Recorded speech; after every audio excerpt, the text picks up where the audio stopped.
Okay, thank you. We're on to item 5 in the agenda, which is the General Services Revenue and Capital Budget for 25-26. And Lindsay's going to introduce the paper for us first of all. Thanks.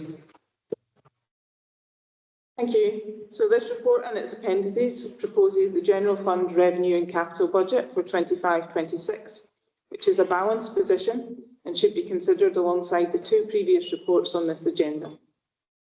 The report provides general context in which this budget is being set, and the proposed budget aims to balance the need to maintain service delivery through permanent reductions in expenditure and permanent increases in income, and limit the use of one-off reserves. Section 4 of the report sets out the budget engagement process with the public, staff and trade unions. Section 5 of the report sets out the role of our budget position, the anticipated revenue grant and the resulting funding gap after notification of the draft local government settlement issued in December. Section 6 of the report sets out the total revenue budget of 171 million, which is also shown within Appendix A. And this includes funding for additional pressures of 2.4 million and proposed savings of 3.8 million, which are detailed in Appendices B to D.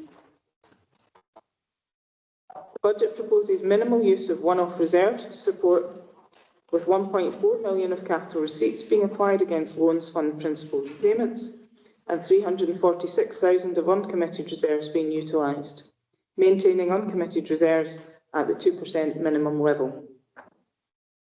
The budget proposes increases to the Transformation Fund and Employment Fund to support the corporate priorities as set out in Appendix A. As a result of the risks and uncertainties around potential pressures, also noted in the budget context and outlook paper, a general pressure reserve of 2.958 million is also being created.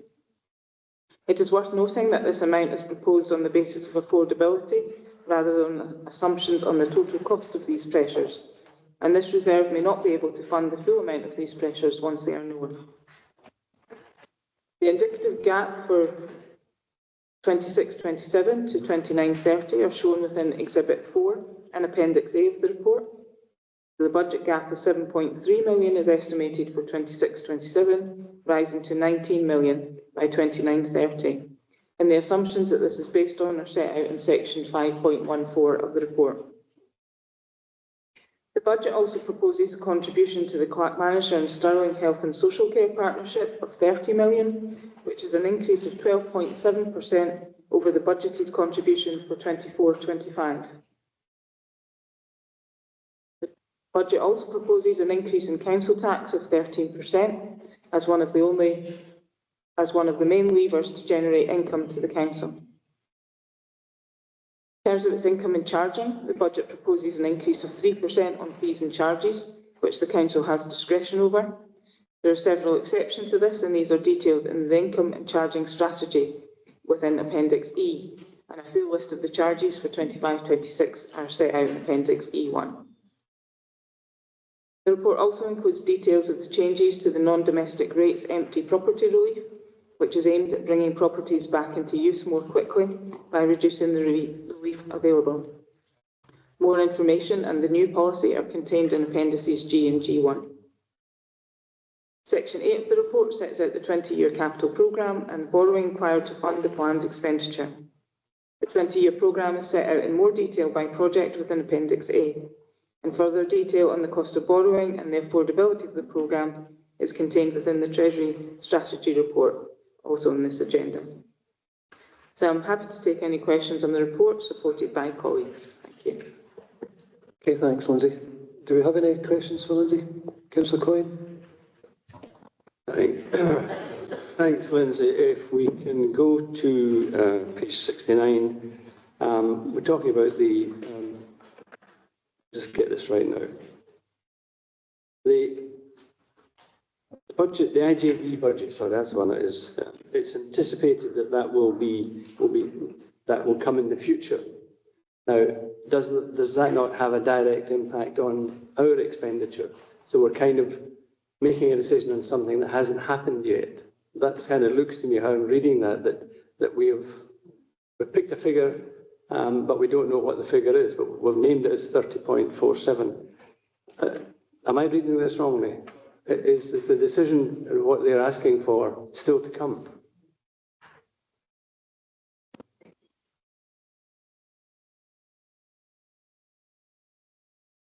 In terms of the budget for the IJB, that's a decision of council. So what we've looked at is the budgeted contribution for 24-25.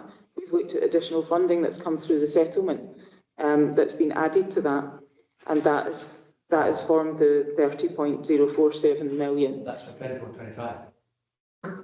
No, for 25-26. So the 30 million is the proposed contribution for 25-26, and that is the council's proposed contribution. So separately, the IJB will look to balance their budget, but they will have notification that this is the contribution that will be made by this council to that. So then they take that into account when setting their budget. I see. I must have been reading this wrong all along then. I thought that they wrote a budget and then asked us for a contribution. Do we just volunteer an amount? The amount that we'd had initially was based on the cost of the adult services that transferred into the IJB when it was initially developed. During the budget process, the IJB do develop a business case and they submit that to each of the three partners within, and that sets out their budget position for the next year. But it is up to council to determine what contribution they make based on that information.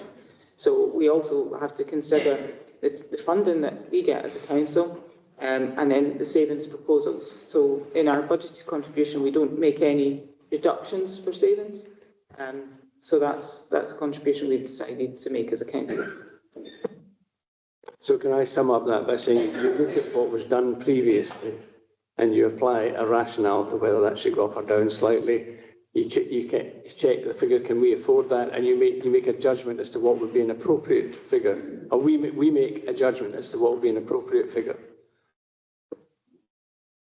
Yes, so what we previously contributed would be the cost that we think would support those services, and then we make a conscious decision based on our pressures, our savings, the savings and pressures submitted by the IJB, and what's affordable to us as a council that we can afford to make as a contribution. But I would add there's also a condition in the settlement that it asks that the contribution from each of the partners is not less than the contribution in 24-25, including the additional funding that's passported through the settlement. Thanks, Councillor. I was just going to add, if you look at what we've done in previous years, we always show in the budget report how savings fall across the different spending portfolios. There's been a conscious decision, and partly influenced as well by the requirements of the settlement letter, but there's been no reductions made to the contribution. In fact, it's the only area that the council funds that hasn't had a reduction. Other services have all received a reduction. Hence, when we first started on the integration, first year of integration, I think the transfer was around about 17, 18 million. We're now up to 30 million. So it shows that there's been a there, which is different to other council services. But we don't ignore the pressures of the IJB. We take those into account, but it is that balancing act of looking at that in the round alongside our contribution that we make relative to all other council services as well, because it's a subset of the council's money. Hope that helps. Indeed, understood. Thank you. Okay, thank you. Any other questions? Councillor Rennie? Yeah, just in the assessment, obviously I might be straying into other territory, but in the assessment of what we're going to decide in certain things like council tax, for example, do we look at the knock-on effect in terms of, like I noticed when council tax in the past when it's gone up, we had a knock-on effect in terms of affordability for people, and the fact that they then didn't pay their council tax, and we've had to have big write-offs of around about £500,000 at a time, and you know, we've had big write-offs of rent and all sorts of different aspects, which obviously, I'm just talking about facts and figures and I have them all here, but obviously that has a massive impact on mental health, which then has an impact on other services, like Lorraine's service, for example. So, you know, there's huge costs within that. Is all that taken into the cost and analysis? When we're considering the level of council tax, we do have to take into account the impact, and we do equalities impact assessment on that as well. And that's why we go out to public consultation to get views on that. So we recognise that as costs increase, it may become harder for some people to pay those costs, and we do as much as we can in the service to try and support them within that. So if there's any payment arrangements that we can do, if people contact us and say they're having trouble paying their council tax, we can look to help them out and support them with that. We also take into account our collection rate at the end of the year, so if there was a significant variation in that from the previous year, we would take that into account and look into that and consider that. We have the ability to recover council tax for around 20 years, so it's quite a lengthy recovery process, and we're able to use sheriff officers to do that as well. So we have the opportunity to recover any unpaid council tax for an extended period for some other debt recovery. So we do take it into account, and we have things in place within the service to try and support people. And if there's representations made to the council, we'll do what we can to help them if they're struggling. I'll try and form this into a question, but just from my own personal experience, that's not how it works. So often when people are in that really difficult position, they just get a lot of debt letters and get pretty terrified. And that leads to potential suicidal ideation and worry and people being awake all night because of debt and so on. You know, what sort of measures, like is there going to be an uplift in citizens' advice or any other kind of agencies to deal with the increases in debt that are bound to come from this? Mike? As I said, we've got the arrangements within the service to deal with that, but we've not highlighted any additional or put in any additional supports directly related to this. Councillor Hall? Thanks, Convener. Just a couple of quick questions on some of the points that were made by Lindsay. Can I just add, what was the anticipated collection rate for 24-25? And what is the anticipated collection rate for 25-26?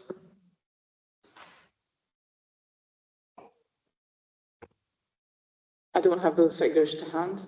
So, as I said, in terms of the collection rate, we wouldn't be able to forecast that at the moment for 25-26. Something we would have to see as that transpires through 25-26.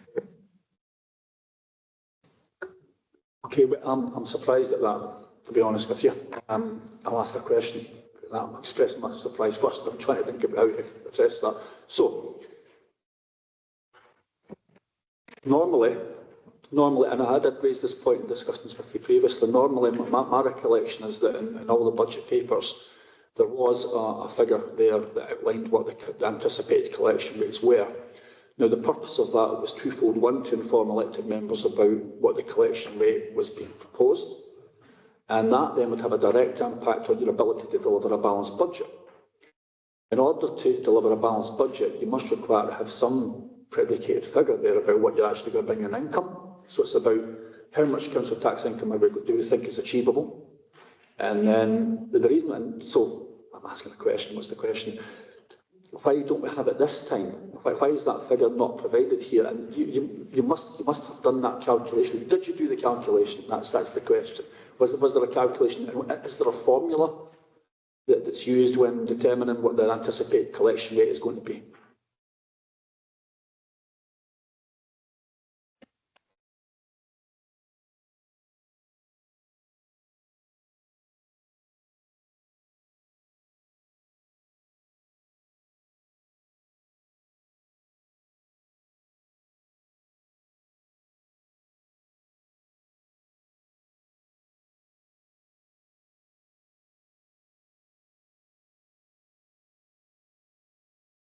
So in terms of when we look at the council tax increase, we do consider what the level of people and benefits are.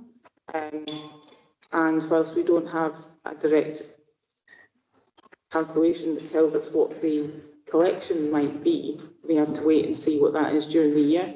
As I said, we have a number of supports in place that can look to get arrangements, and we have a long recovery process. So we expect that there's still going to be that income collected over the course of the years to generate the income while we're setting so it makes it a saving that we can put forward and rely on.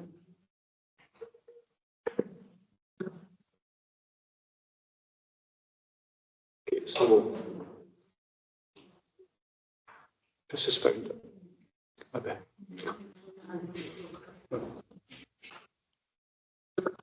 Sorry, add a bit of information. Okay. So the current council tax collection rate is 96%,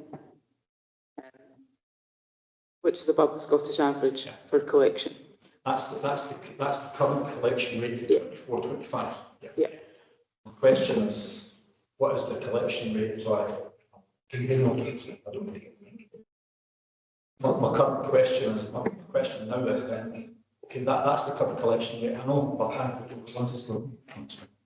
want to read into it. Right, sorry. So it's just to come, you've confirmed what the current collection rate is for 24-25, and thank you for that. What I'm asking is, and I think what I've received the answer, just clarify what you're saying to me is that there is not an anticipated collection rate for 25-26. And my point to you is the reason why I'm asking that is because if we don't have an anticipated collection for 25-26, we effectively don't have a balanced budget. Because you can't have a balanced budget without having a figure allocated for that collection rate.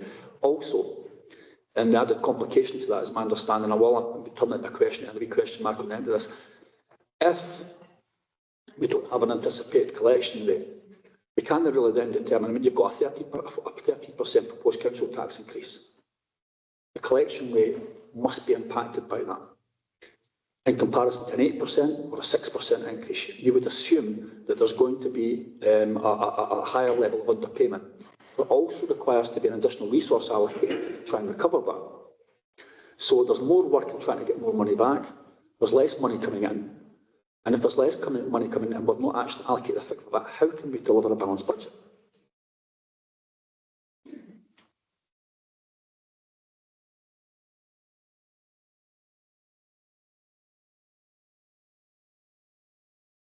We set the council tax at whatever level and for any year, that is the council tax that we will bill council taxpayers. So there's an assumption that we will recover that income because we have the active role to recover any income that is charged and billed.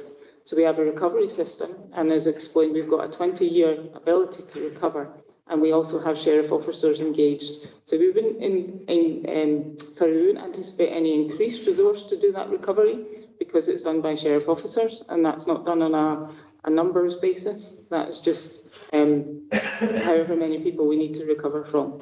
So there's no increased cost from that, and we assume that we will get all income recovered.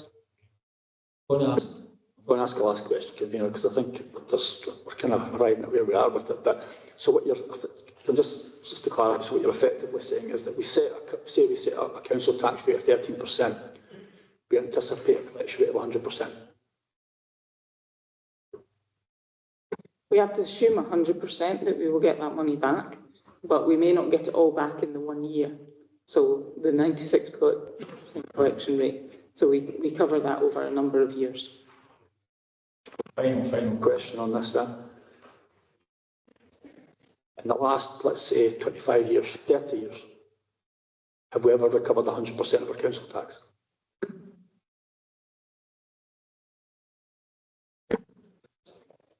It's on a rolling basis, so you wouldn't identify if it's been 100% for each year.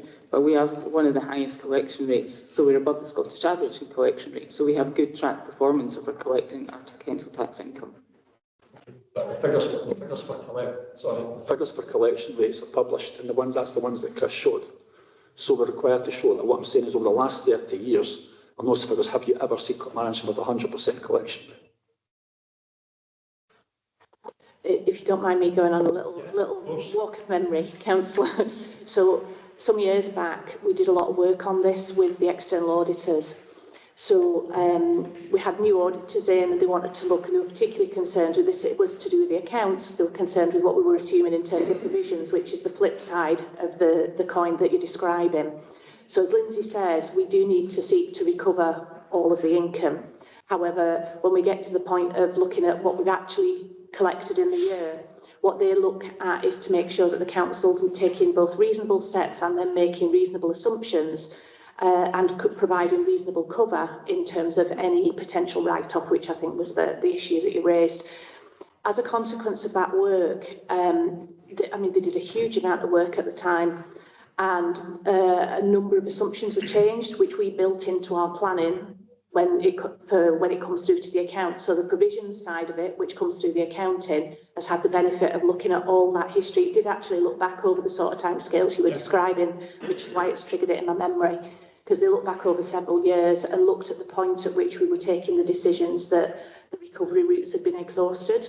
So were we doing it too soon, for instance, or were we doing it too late, or, so we're required to try and recover the income. But the flip side is, from our planning point of view, we make sure that we're providing cover and being proactive in the processes that Lindsay's describing. And that is informed by looking at the track record of all that history, and those assumptions were built in previously. Yeah. We still work with those.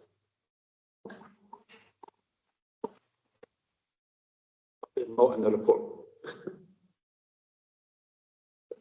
I know, and the reason why I'm asking this, Kabir, is because the question here is because why is it not in the report? Because I recall seeing it for years, and the 97% is one that sticks in my head. It was an assumption made where we assume we're going to get 97% of our council tax collected, and it's not in this report. And I was asking it, that's the reason why I was asking about that, because we must have a figure. So you've confirmed what the figure is, 100%. So we're assuming we've got 100% recovery. And that's the answer to the question, I take it. Yes, and we do provide those figures in the annual accounts around the provision and the annual debt write-off report. Thanks, Councillor Taggart. Thanks, Convener. Lindsay, we're assuming 100%, but we know in recent years it's been maybe sitting at 96, 97.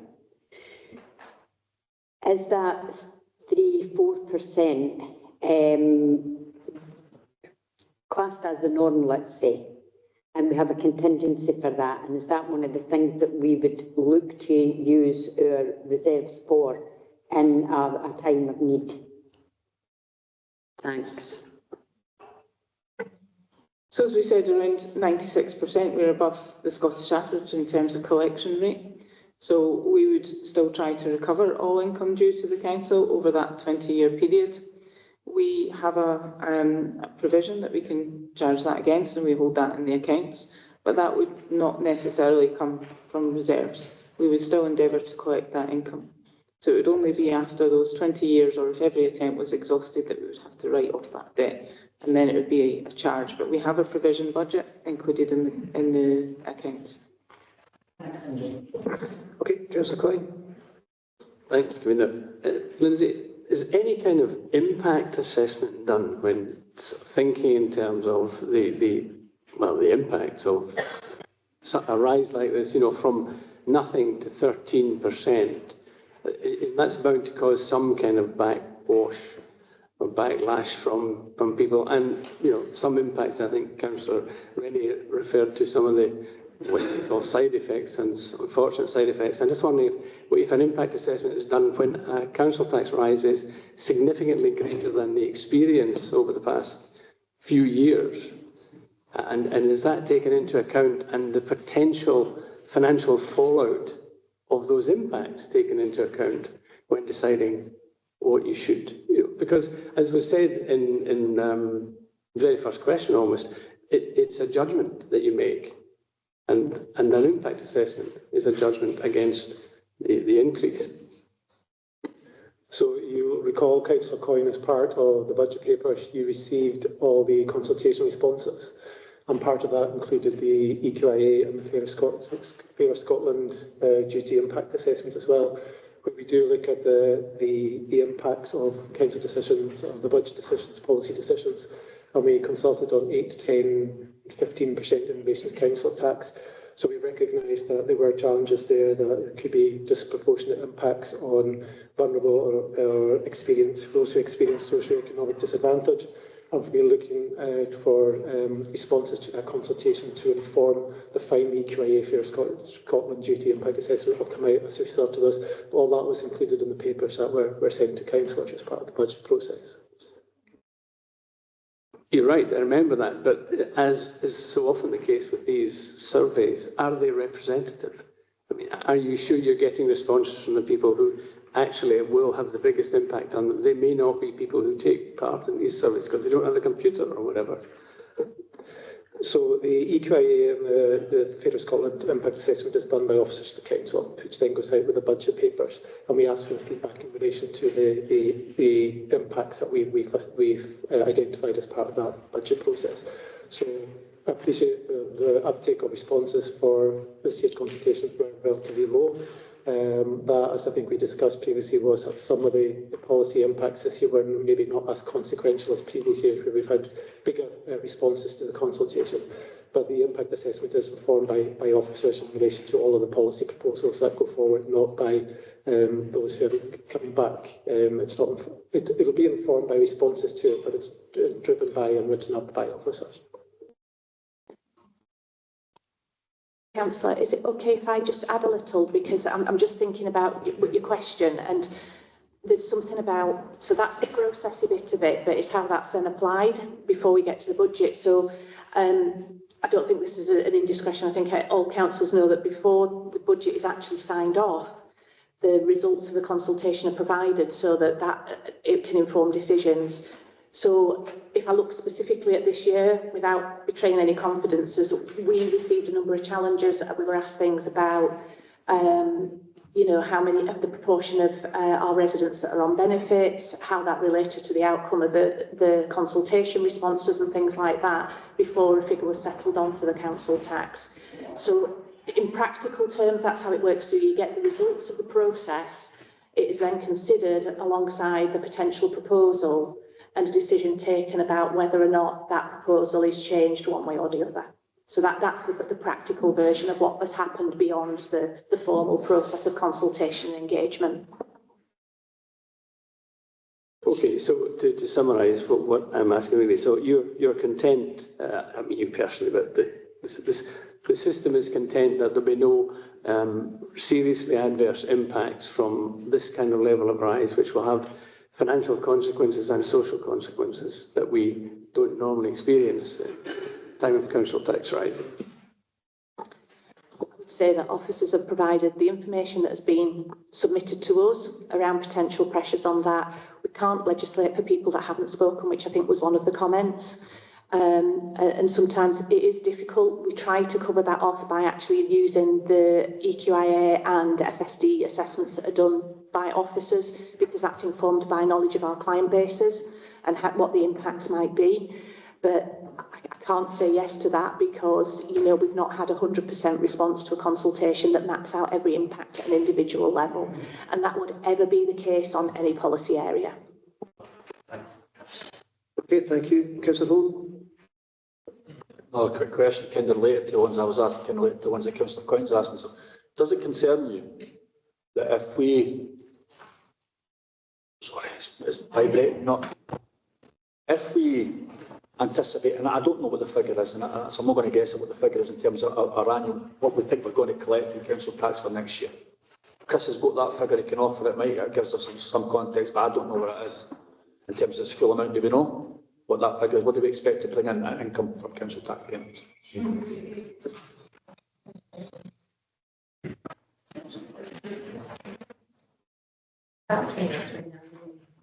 Ready with the calculator, just say it. 28,868 is the budgeted income from council tax for 25-26 in the proposed budget. That's 8 million. Yeah, it's Exhibit 1 in the paper. Divided by 100 times 3. My concern, I'm asking whether you're concerned about this, because if you're envisaging an income of 28 million, and on average, we're anticipating 100% return on that, and on average, it's a minimum of 3% collection rate below that, we're talking about a shortfall of £866,000. I mean, that's a lot of money. So how does that constitute a balanced budget? It's back to the same, we're assuming that we'll get that in and we'll be able to recover that, and we've got cover for the provision elsewhere in the budget. But there's also fluctuations with that as well. So in the past few years, we've not had an underachievement of income on council tax. Sorry, but you're not going to recover that £866,000 in this financial year, are we? That would be a cash transaction, so that's no different from any other financial year. So we still look to recover that in future years for this year. So we're still billing on the basis that we'll recover that full amount of council tax. So we're still billing on the basis that we'll recover the full amount of council tax, but history, precedent tells us that we won't get that. And what I'm saying, can you understand my question? I'm asking if that constitutes... I understand the point, Craig, but I'm not sure it's a question anymore. I think that question's been asked and answered. It might not it may not satisfy you, but I think the question has been asked and answered. Councillor Rennie? I was actually a bit surprised there, so a question came to mind just from what Chris said about the equality impact assessment being done by officers. We had a presentation to IJB quite a few years back on the Human Rights Commission, I think it was, came to speak to IJB, and they stressed the benefit of lived experience, and I know the IJB's taken that on board really well, actually, with engaging with people like the Resilience Learning Partnership. And I'm just wondering why with something as large as this and so significant, really, that we didn't engage with lived experience within that. I mean, the survey is a tiny proportion of the people of Clackmannanshire. I saw the numbers, minuscule proportion, and I know we can't get people to answer surveys, but has there been any engagement with bodies who know about doing these equality impact assessments to kind of do it properly, really?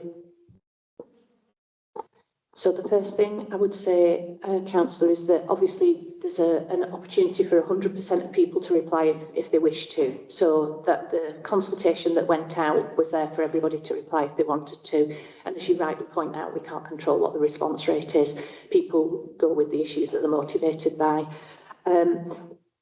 Just picking up on your point about the surprise about the EQA being completed by officers, that is just to allow for the consolidating impact of all of the work that goes on across the services. So as you know, we've got a lot of contacts, regular engagements through our service user groups with people with direct experience of using the service and maybe living with particular conditions. That process pulls together all of that. That's why it's done by officers. So it's rather than do it as a separate event, it flows from all the things that happen all the time. So the things that you've been aware of when we've had other briefings on other policy areas. So it pulls in all of those groups. It's just a coordinating function at this point, rather than doing it as a separate standalone event. Okay, if there are no other questions, sorry, Councillor Taggart. Thanks, Convener. Two questions really. One on Craig's point. Is this year's assumption any different from any previous year? Have we always used these measures to reach a balanced budget, or are we doing something different this year? We're doing it the same basis as we've done in previous years. We've had a balanced budget in previous years. Thanks, Lindsay. And my second point touches on a few aspects that Councillor Rennie has raised. And I might actually ask Lorraine if she would maybe answer this. Is there evidence to show that reduction in services, loss of jobs, loss of the environment being detrimental to your lived experience, to your health, to your outlook on life, your well-being, etc.? Is that a detrimental effect? If we have to reduce services, will that have a marked detrimental effect on the people that we are currently trying to help and raise out of these elements, their lives, to improve their life? Thanks, Lindsay. Thanks, Councillor McTaggart. I think if I'm understanding the question, it is if we were to cut services in certain areas, would there have a similar detrimental effect on people's mental health And the simple answer is yes. Depending on the services, of course, but we have slimmed to target our services very much to those who most need them over the past few years as a result of previous budget savings. So, for example, if you look at the Community Learning and Development team, they focus very much on those who are at the most vulnerable edge. So if we were to cut that, that would actually and a lot of the work that they do does affect people who are experiencing significant mental health and other issues. Does that answer your question? Yes, thank you. Councillor Lorraine, just wanted to follow up on that. So what I'm hearing you saying there is that there are already really significant impacts on people that we have in Clackmannanshire. So the impacts are already there and we're already working with them. So would an increase in financial challenges add to that impact? Potentially. I think that what we have to balance it with is what the other option is, you know, there are other services that would have to be cut to be able to not introduce that saving. So I think it's just it's a balance in terms of what is cut or what is increased. Okay, thank you. Any other questions? Okay. I'm going to invite council leaders to move the paper in a second, but just to quickly run through what we've got. We've got two amendments that have been submitted, that have been sent out to elected members ahead of this morning's meeting. I've had a request for an item of urgent business from Councillor Holden based on a piece of formal correspondence that he just received, which he shared with me, and I'm happy to accept his piece of formal business, and it will come as a third amendment, and the amendments are obviously heard in the order in which they've been submitted. Councillor Forson, could you move the paper?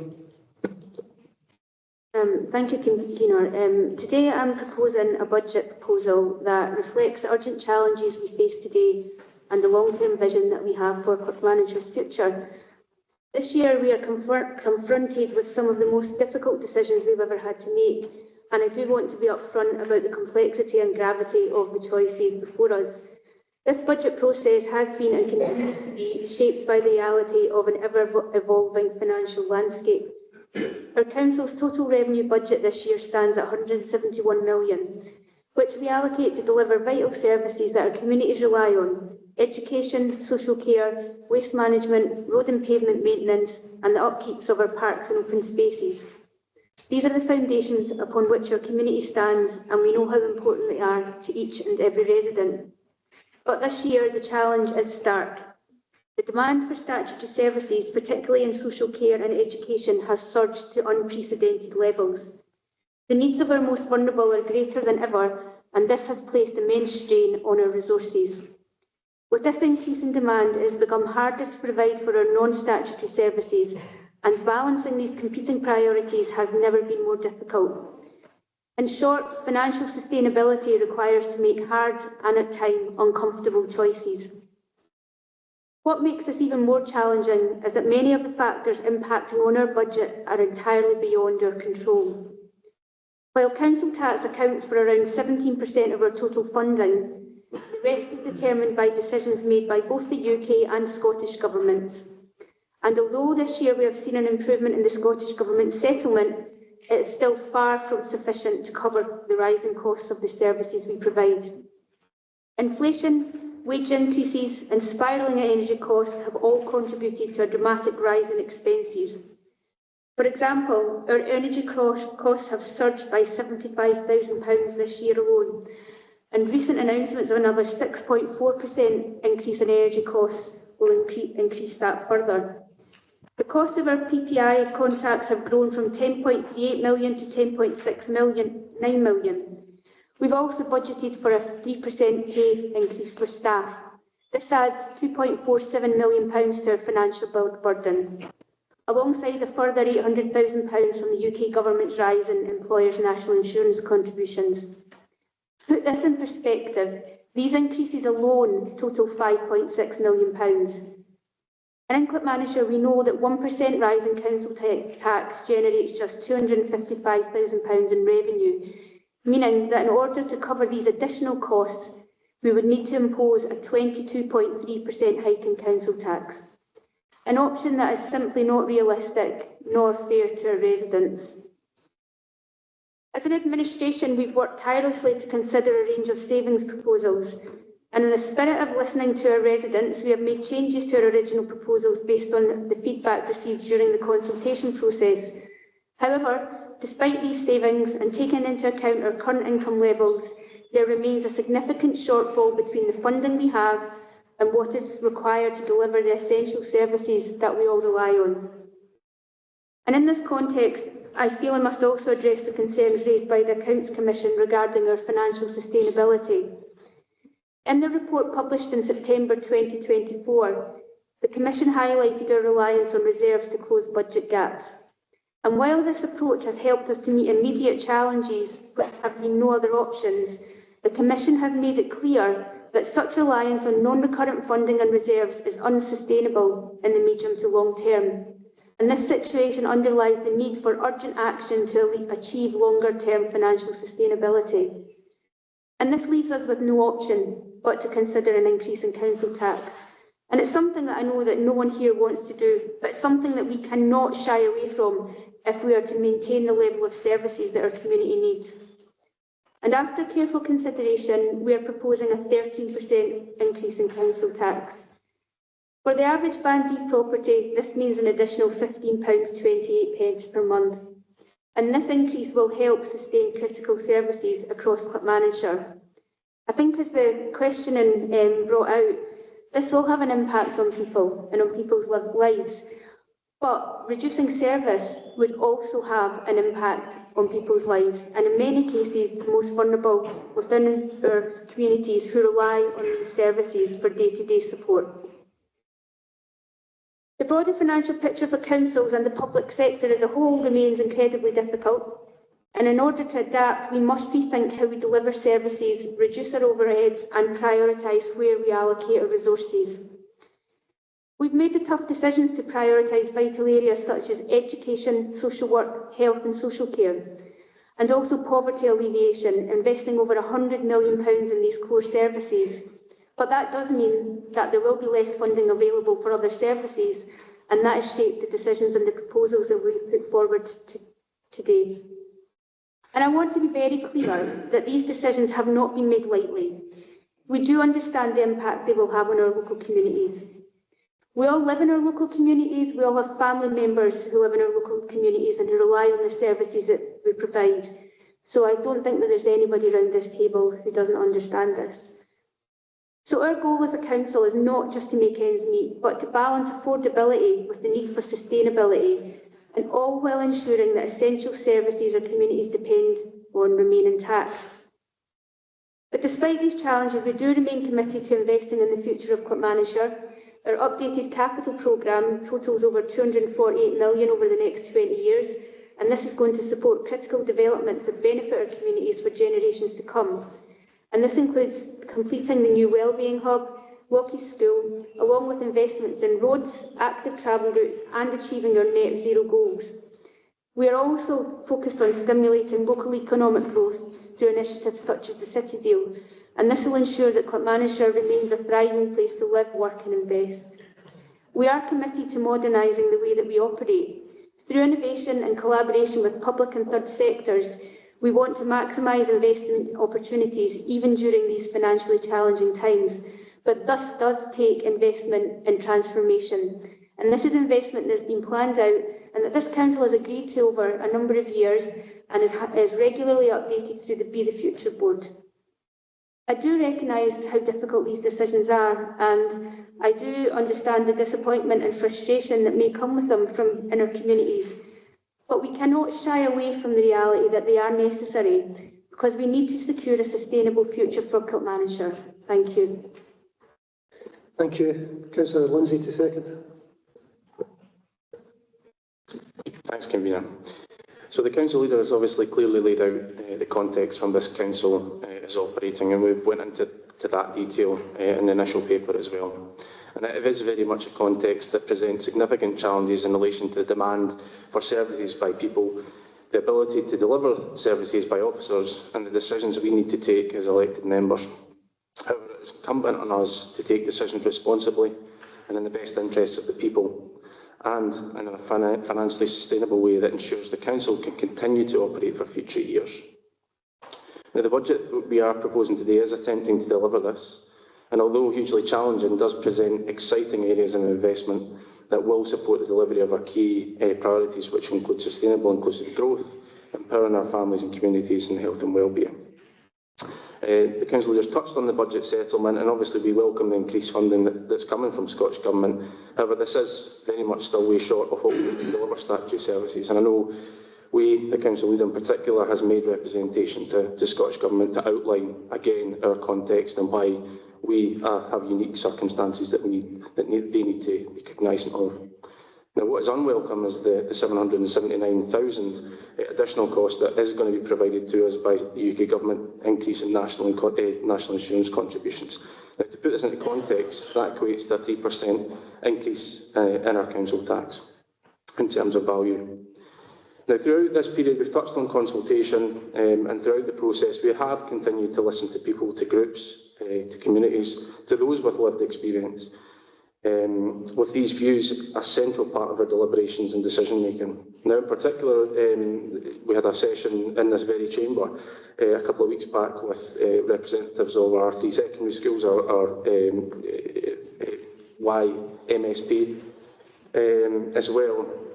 And it was incredibly inspiring, to be quite honest. The maturity, the inclusive thinking, the ability to weigh up budget options was exceptional. In some cases, probably eclipsed some of our thinking at times. But what was great was the way that we are engaging young people in all schools, and credit to Colin and the team for engaging with all of our young people and leaders within the schools in terms of the feedback that has been provided as part of the budget consultation as well. So we have very much tried to reach all corners of Clackmannanshire.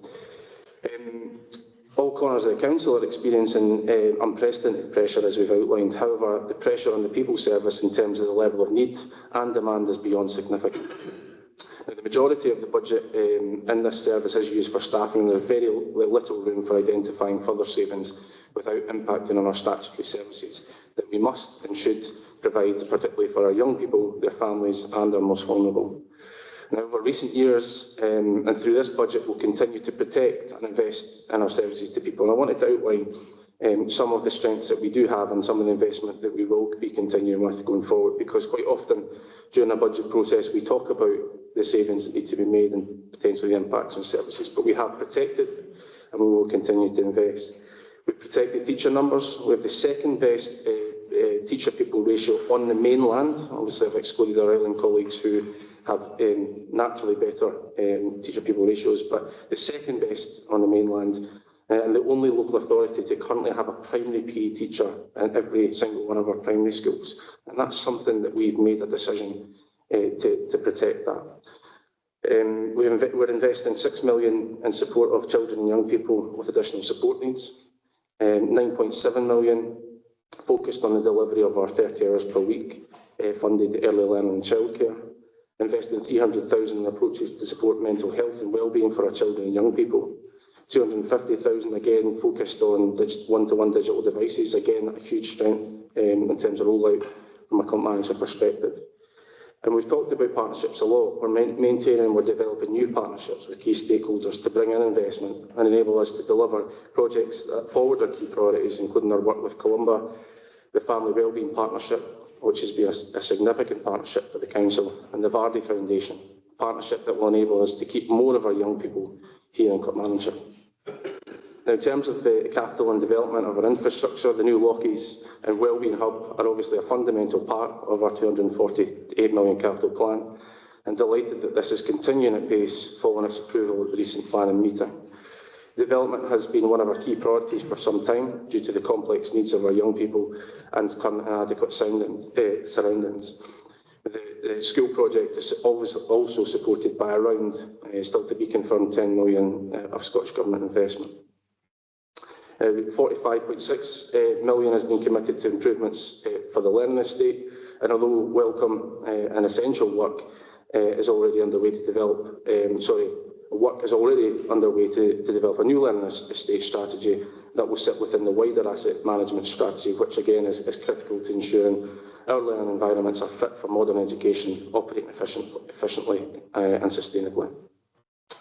That really concludes my sort of points, key points in terms of the budget itself, but just I finish to thank officers, directors, Nikki, Lindsay in particular, for their, I suppose, never-ending work that goes into the budget. It's not just a process that lasts in the months approaching the budget, it's a never-ending process that we are supportive of, but we recognise it's an ongoing process and we understand the financial challenges that we face. So a huge thank you to them for the work that's gone into producing this, the engagement work that's gone on as well. And really just a thanks to my colleagues for the amount of work that they put in to all their services, their portfolios. Again, it's relentless. It starts again this afternoon, tomorrow, in terms of the focus for next year. It never ends as well. So just, I suppose, it's an opportunity for us as a leadership of our group to thank our group for their relentless work. So on that basis, I will second the paper. Thanks. Okay, thank you. We now move on to the amendments and invite Councillor Quinn to move his amendment. Thanks, Kim. Well, my amendment, obviously, is about the libraries and CAP services in Alva and Tullibody. Don't want to give you a big speech about the benefits of libraries. I think we all understand the benefits of libraries. And we've seen from the feedback as well from the consultation, the general public as well, they feel very strongly about these things. So my amendment is very simple, which is to take that off of next year's proposals and to do a review with the report brought back to Council to see if there's alternative models of delivering the same services in a more sustainable way to people in those communities. So I hope that we could all support this. Thank you very much. Okay, thank you. Do we have a seconder for the amendment? I'm happy to second the motion. You're in quick. So back in 2008, my recollection, we actually took an all-member policy decision. At that time, officers had recommended that library services be consolidated in the Spears Centre, but we took a cross-party view that we should try and retain library services within our communities, which then developed into our community access points. So our current libraries don't just lend out books, but they provide a warm space and, more importantly, take payments. So over the piece, I've been a little bit concerned about the latter aspect, the sort of payments. So Alva community access points combined with the library, for instance, takes in double the amount of funding that any other libraries take. It has to be recognised, though, that we do need to look at the structure of our library services, because it's only 4% of our population that are actually borrowing books. Libraries, though, do provide good functions such as book bucks, etc., through the Scottish Book Trust. And those sort of initiatives, I believe, could be handled at a community level by some of the development trusts. So that are ways that we could look at restructuring that particular service and, yes, consolidate it within the Spears Centre or indeed our new wellbeing centre. So this amendment gives us a bit of breathing space to look at those different options and hopefully deliver not just an existing service but an enhanced service. I do recognise that it does have an impact on potentially the number of librarians we employ, but the age demographic of our librarians suggests that these are issues that we'd have to address anyway. So I'd just like to conclude on that and support the amendment. Okay, thank you. The amendment's now open to debate. Anybody wish to debate? Councillor Quinn. Yeah, just a comment in support, basically. It is a concern to many people that the children don't seem to read books anymore because they're so content with their little blue screens. And I think that there probably are moves afoot, as there are many other aspects of modern advancement, correct that, and maybe bring the joy of reading back to future young people. If we demolish the library service now, it will never be put back again. And I feel that we need to keep a vestige of it at least so that we have a pot to grow the thing in future. But if we remove all the library services from the areas, no one will ever start using them again, I think. So for that reason, absolutely. Okay, thank you. Councillor Rennie? Thank you. Yeah, I fully support this paper. I think just reflecting on what Councillor Bilsilly said there, libraries are not just about books. Books are a part of it, but libraries are about a community space where people go together to meet and to see their friends and to feel less isolated. So libraries are more than, books are hugely important, and it saddens me to see books kind of going away and everybody's sort of doing online books. But I think the library is just the key area of the community. Not everybody can get about on buses to other areas. I think it's really, really important that those are kept locally. So I fully support this amendment. Okay, thank you. Any other contributions to the debate? There is no right of reply for an amendment, so we'll put that amendment to the vote. Those in favour, please show.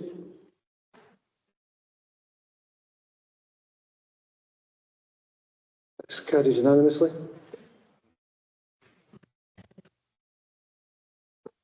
I invite Councillor Rennie now to move your amendment. Thanks, Convener. So this is an amendment to item 5 on the agenda, General Services Revenue and Capital Budget. The amendment to the Revenue and Services Capital Budget is as follows. The proposed council tax rate to be reduced to 8% from a proposed 13%, and removal of the savings proposal for cessation of library and cap. And I realise Brian's just covered that, but I mean completely to take it off the table. That's to clarify, that's what this amendment would be. The total cost of this amendment is 1373345. Council should know that this proposal will not only have an effect on the General Services Revenue and Capital Budget in terms of reducing income and reducing balances of various funds, but also the indicative budget for 2026-27 as follows. Reduction in income through the loss of council tax income 1.277, reduction in income through the loss of council tax income from reduced base 0.128, increase in expenditure through removal of savings, cessation of library and cap from Alba and Tullibody 0.096. The budget gap for 2026-27 after the proposed amendment would decrease from 7.34 million by 1.499 million to 8.839 million. The reduction in council tax income would also increase the budget gap in 27-28 and beyond, as the assumed 10% increase will be lower as it is calculated on a lower base. As the reduction in council tax lowers the base income budget, this adds to the gap in future years, increasing the gap to 21 million by 29-30. The cost of the proposals in 25-26 will be met by a reduction in transfers to reserves. The additional proposed 2 million to the transformation fund reduced by 460,337 to 1,539,663. The transformation fund as at December 2024 has a balance of 1,713 million. However, 1,441 is committed to projects within current and future years, leaving an uncommitted balance of 272,000 before this additional transfer. The additional proposal, 1 million to the employment fund, reduced by 230,169 to 769,831.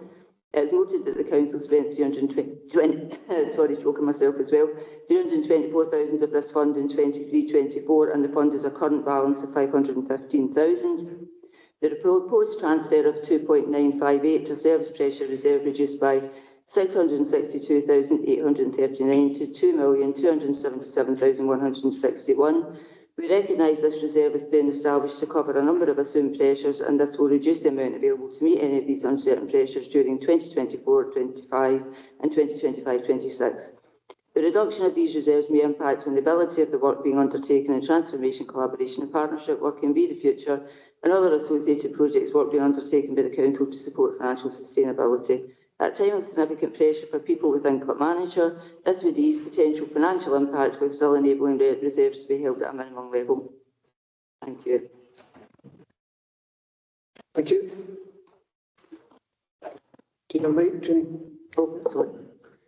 Do we have a seconder for the amendment? I'm also just on the second.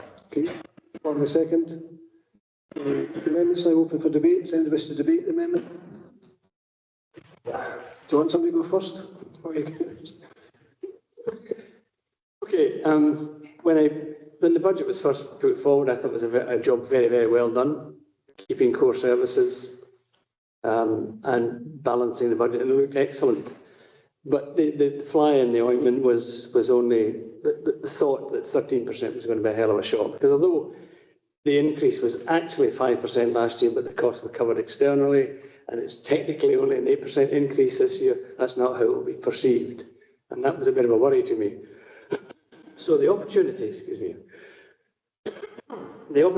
to rephrase it as 8% with no significant damage to the services, because loss of services has its own impacts, as I've already discussed earlier. So it seemed that we had this pool of money that was not doing anything. That's how it looked. And one of the reasons that it looked like that to me was in 615 on page 68 of the earlier paper. It's proposed that 3 million of the past year earmarked reserves be used to support the Council's corporate priority, that's fine, of transformation and service redesign. As such, 2 million is proposed to go to the Transformation Fund and 1 million is proposed to be added to the Employment Fund, without any narrative as to what that money would do. So I'm only going, it's like a court, you judge the evidence in front of you. It looked as if that was money that was hanging about, just waiting to be used. So that seemed to me to be an ideal opportunity to get the increase down to something like 8%, which would have been the increase that it would have been anyway, without causing any major impacts. I've tried in session today to try and get a feel for the verisimilitude of my attitude in terms of the spending. I'm not 100% sure yet, but I'm hoping somebody in the debate will fill in the gaps for me and explain why that money cannot be or should not be accessed. But at the moment, it looks to me as if it's sitting there waiting to be used to prop up the reduction. I may come back on this file. I know the spoon now. Okay, thank you. Anybody else wish to debate? Councillor Forson? Yeah, I welcome the amendment, and I do actually welcome the discussions that we've had over the amendment. I would start off by saying if the administration felt there was a way to reduce the council tax to 8% without impacting on the future sustainability of the council, then we would have done so. As an administration, you might look at things a little bit differently. And the way I look at it is that we then become responsible for implementing a budget, and we take responsibility for that. So in proposing the budget that we put forward, we're willing to take the responsibility for that. We wouldn't be willing to take the responsibility for a significant detriment or kind of move away from that. And unfortunately, reducing the council tax does present that challenge to us. When we're looking at the pressures that we're faced with, national insurance pressures of around about £800,000. That does equate to just over 3% council tax increase. We can't get away from that. And that's before we look at the pressures from our external contractors. I've received a letter from Scottish Autism saying that the pressures that they're going to face as a result of the national insurance increase is £850,000. And as someone who contracts services from them, they want us to meet those costs. That's just one third sector partner. I'm thinking of all the other third sector partners across Clackmannanshire who deliver services for us, who will also be facing that. And that's before we even go to the early years providers who deliver a significant amount of our early years and childcare, or our social care providers who look after our elderly and sick people. I'm waiting on them coming and knocking on the door, and when they do, we're going to have a decision to make as to whether we fund them, how much we fund them by, and where that money comes from. I think the pressures revenue provides some comfort there, not all, but some comfort. We've heard that the IJB in year is facing a significant overspend. That's down to £11 million, but as we heard from the Chief Officer, that's not going to be down to zero by the time they balance their budget. And in starting their budget next year, they're looking at 17 million. And again, that's not going to be zero by the time they balance their budget next year. So we will then, as council, have decisions to make and how we support that. And to do that, we need to have a level of reserves. When we're looking at energy costs, they increased by £75,000 last year. We've just heard an announcement from Ofcom that there's going to be another 6.4% on energy costs. So for this council, that's around about £64,000. We need to find that money from somewhere. When we're looking at pay assumptions, we've assumed 3%, and that's within the balanced budget. That offer has already been rejected by the unions, and their starting point is 6%. So for every 1% above that 3%, we're looking at £900,000 onto the wage bill for Clackmannanshire. That needs to be paid for, not just in this year, but in future years. I will try and address the kind of concerns around about the employment fund and the transformation fund. I mean, I am a bit perplexed in this because every couple of months the papers come up to the Be the Future board that outline the transformation work that's taken place and the plans for transformation funding and investment. And there's every opportunity there for those members who are members of that transformation board to ask the questions, to interrogate it and to get the answers. The last board that we just had just a couple of weeks ago, there was a huge discussion around about how we were just about to move to the ramped up phase of transformation. And that meant that the funding that was there already was committed and that we needed significant funding to be able to take forward the transformation plans for the future. And that includes the work around about the collaborative models with other local authorities, other partners. It does take investment. Transformation takes time as well. You're not going to see the benefits of that tomorrow, maybe even in a year. It can take a bit of time down the line to allow that to happen. We've already started to see the benefits of the transformation that's been going on for the last 5 or 6 years. Our external placing requests have reduced significantly. That's brought savings to the council. We're about to move on with a new model of delivering kind of care for those young people who do need to be accommodated away from home. That requires investment, but it will bring significant savings to the council. The employment fund is very much needed for redesign. And again, these two are interlinked. You can't take one away from the other. I think, as the officers explained, that the employment fund is needed to allow us to take the immediate benefits from any changes to employment. Without that, it would be a couple of years before you see the benefits there. I'd just like to, kind of, I suppose, reinforce the fact that one-off reserves can only be spent once. Once these are spent, the gap still remains and the pressures still remain. We will still need to fund that. And the proposal as it's on the table will increase the gap for next year. And I think that's been acknowledged by the proposer of the amendment. And quite frankly, it puts services and jobs at risk. And I can ultimately just say that we will stand by the decisions that we would like to make. If council decides to kind of move on a different direction in relation to council tax, then dealing with that will fall to those who take that decision, and we will stand by that as an administration. So we won't be supporting the amendment today. I mean, genuinely, I wish we could, but just for the future sustainability of the council, for the services that we deliver to our people, and the most vulnerable people who do rely on them, it's a balancing act. I think we've heard today. It's one or another. We don't have the wide choices, but we've taken the decisions based on the best information that we have and analysing the risks and the need for sustainability for the future. Thanks. Thank you, Councillor McTaggart. Thanks, Convener, and thanks to Ellen, Councillor Forson, for outlining that very eloquently.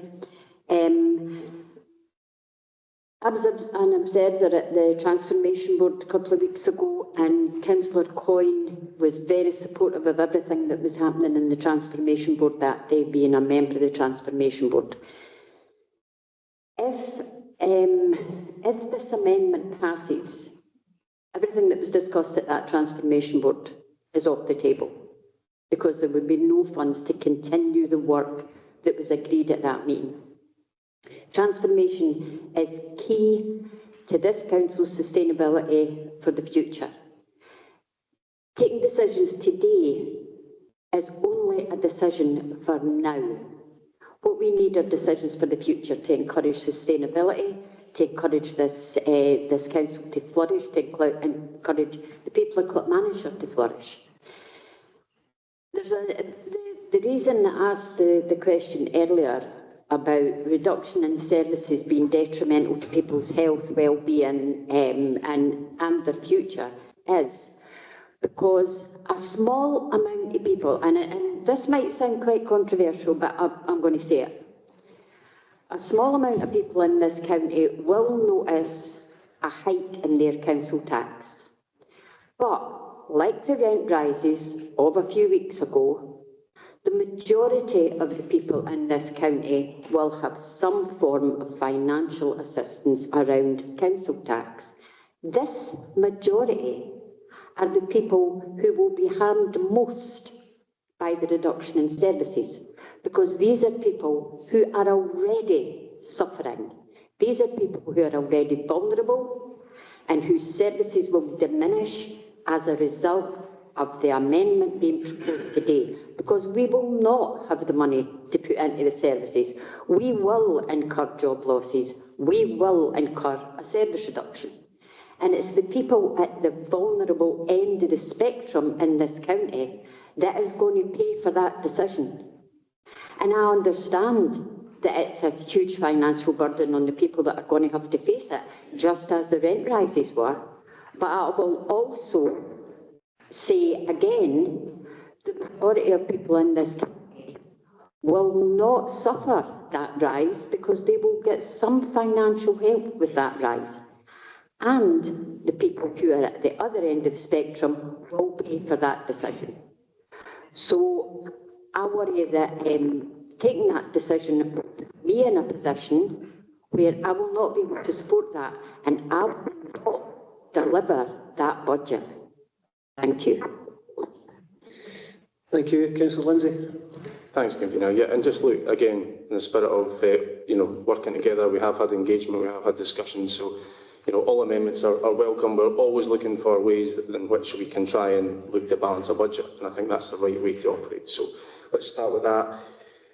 I think, as Council Leader said, look, none of us want to increase it by 8%, none of us want to increase it by 10, 13, 15%.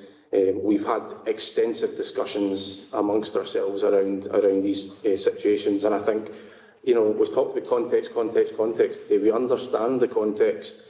We understand how we've used one-off reserves, and let's not think about this. The reserve pot's the reserve pot. These other pots that we're talking about are reserves, and in most cases allocated funding that we need to operate and transform the council going forward. So I think it's what's important that we look at here as well, is because effectively what we're talking about is 8% or 13%.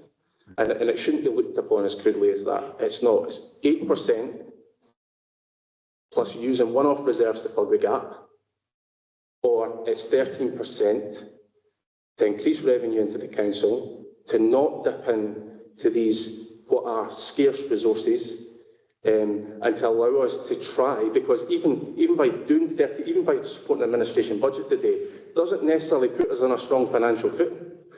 Certainly going with an 8% increase and plugging the gap with one-off reserves absolutely does put us in a precarious financial position. We recognise, and I think it's been recognised, and it's highlighted, it's an open amendment. I praise the amendment for its openness. It is open. It's 8%, and here's where we're going to take the money from. It's taken the money from key areas, key priorities that we've already allocated, and it presents the challenges to services, to our income within the council quite clearly. So it's open, but it really highlights the risk of going down that route, and it effectively makes the argument for not taking that amendment. So my question, I'd leave it with a bit of a question, is if we take this amendment today, what about next year? What happens next year? Because the gap will be significantly larger. The council tax rise that we'll be proposing will be significantly in excess to 13%.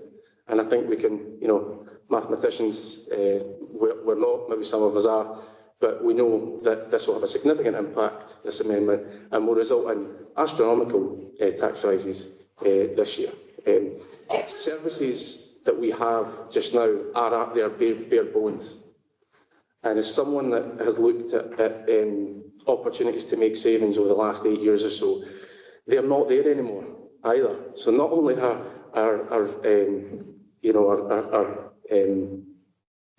pots of funding, our reserves at an all-time low, but there are no opportunities, there are limited opportunities for further savings. It's getting harder, and we can't continue to protect what I've outlined in my initial speech anymore if we go down this particular route. So let's just think about that. What happens next year if we go down this route?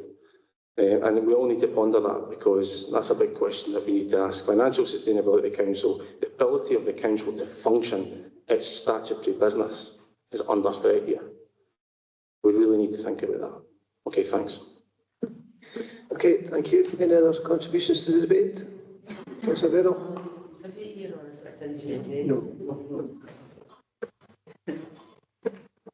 Yeah, thanks, Convener. Convener, the administration said that this increase is to partially address the cost of the 20-year plan for Clackmannanshire. But in the meantime, the residents will have to suffer from year-on-year increases to council tax while being asked to accept an annual reduction in services. This cannot go on, and the people of Clackmannanshire are making their voices heard loud and clear on social media on this very point. Convener, I was always brought up to believe that if I only have £20 of disposable income, I can't spend 40. The results of this increased charges for our residents and increased rent and council tax, in addition to the increase in utility charges, will see hundreds, if not thousands, of people forced to or over a financial precipice. From there, the return journey out of debt can be extremely long. This administration appeared to be blindly forging ahead with little consideration of the effects on the general public. The residents of Alloa have recently been told that they will have to find an extra 10% on their rents, which equates to around 10% for a two-bedroom house. They will now be asked to pay considerably more for council tax and an as yet unknown figure for an increase in the water and sewage charges. If these follow the level of previous years, there will be a possible increase of an extra 3% at a time when gas and electricity prices are also set to increase by approximately £100 per annum. But that's not all. As we look further into the papers, you see the council tax will be increasing by a further 10% over another ensuing years. As I've said in previous statements to council, Clackmannanshire has historically been known as the smallest county with the biggest hearts. But if the proposed administration budget is supported today, the residents will have to change that to the wee county with the biggest hearts. They'll have to find the deepest pockets. Convener, I will not be supporting the administration's budget. I will be supporting the amendment. Thank you. Thank you. Councillor Harrison. You put your microphone off. My apologies. Thanks, Convener. I've got a couple of numbers written down here, and I'm going to refer back to Councillor Rennie's amendment as well, where debate's great, and you've been very open, because actually in your amendment, you're saying by accepting this amendment, the gap's going to grow, and it'll be worse in future years.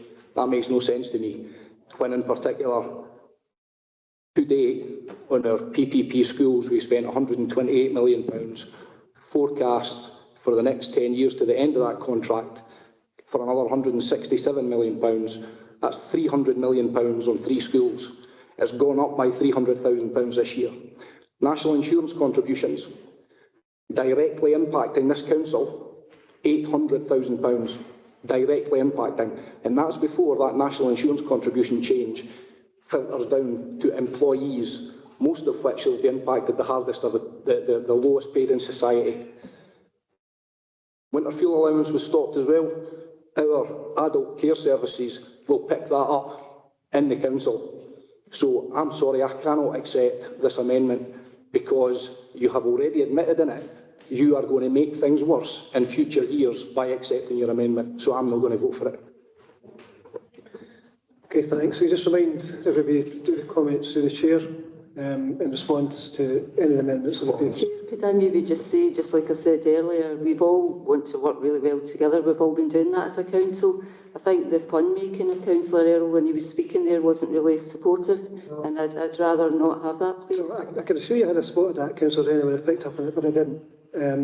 But I think I'll remind us all again the need for us to treat each other with dignity and respect in the chamber. That's for everybody in the chamber. I haven't identified or saw what it was you were referring to, but the reminder's there for us all. It wasn't not fun, Chair, it was actually just astonishment. Okay, so well, I've just given a reminder of what's required of us in the chamber. Let's all stick to that, please. Anybody else to contribute to debate? Councillor Quinn. Thank you. Councillor McTaggart correctly stated that I was at the BTF meeting the other day and that I supported the things that were being discussed and said that's fine, that's absolutely right. What it was that got me was the idea that there is something like, is it 1.7 million in the Transformation Fund, of which 1.4 million is spoken for, and that's in black and white in these papers.